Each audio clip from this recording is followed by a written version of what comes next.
I know firsthand how devastating the loss of identity and purpose can be. I was an engineer officer in the Canadian Armed Forces for 12 years before I was medically released in 2013. That was the darkest period of my life. I lost my complete identity. I lost all confidence. I can remember there are days when I literally just could not function because I did not know what to do with myself. I couldn't make a single decision. So the reason why I want to make sure that people don't have to go through that is because I know what it's like to live in that place. So I want to help as many people as possible move from that point and start living a new life of meaning. Andrew, thank you for all your advocacy and hard work to help make this research project that will help support the transition for Canada's armed forces, women and men who we know often can struggle with the transition to civilian life. And on behalf of my colleagues right across New Brunswick caucus, you have strong advocates to see shaping purposes move forward. So thank you very much for what you're doing.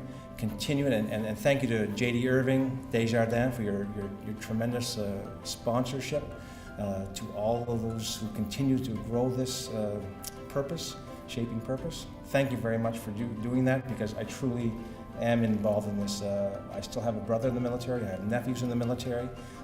My father has since been deceased, but he was very proud to be a member of the Black Watch, 2RCR, and I want to continue doing this for him and all the men and women who serve our country. So thank you very much for having us.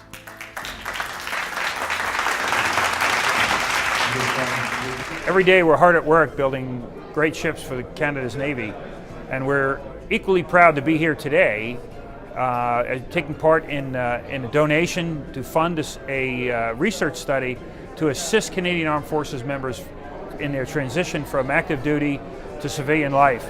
We think it's so important. You know, ships alone are steel and cable and pipe. What brings them alive and makes them effective for the nation is the men and women that serve on board them. And we couldn't be happier than to be here today to support a terrific effort to help them transition once their career is over to be productive members of society. Mon nom est David Charbonneau, vice-président chez Desjardins.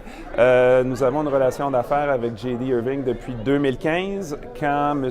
Riley Pye, notre contact chez J.D. Irving, a communiqué avec moi au sujet de l'initiative Shaping Purpose.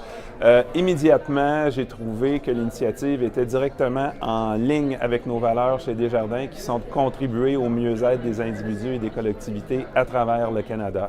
Alors pour nous, ça allait de soi de s'impliquer dans cette importante initiative.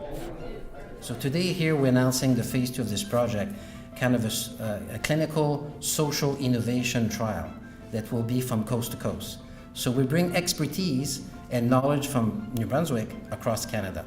Now that we'll have 84 participants, there's a lot more that we can do in terms of computational modeling and looking at some of the factors that really contribute to a successful transition. So we can tease apart things like length of service. We can look at deployment types, the number of deployments that they've had, how long it's been since they released, how long they were in the service, what rank they achieved, and we can look at all of those things in terms of how successful their transition is, and on top of that, how successful this project is. We hope that for the individuals that are leaving the Canadian Armed Forces and the veterans that are already out, that are having issues, trying to redefine themselves and find a new purpose without the military, we're hoping that we're able to provide a service for them in order to help them move in a positive direction outside the military.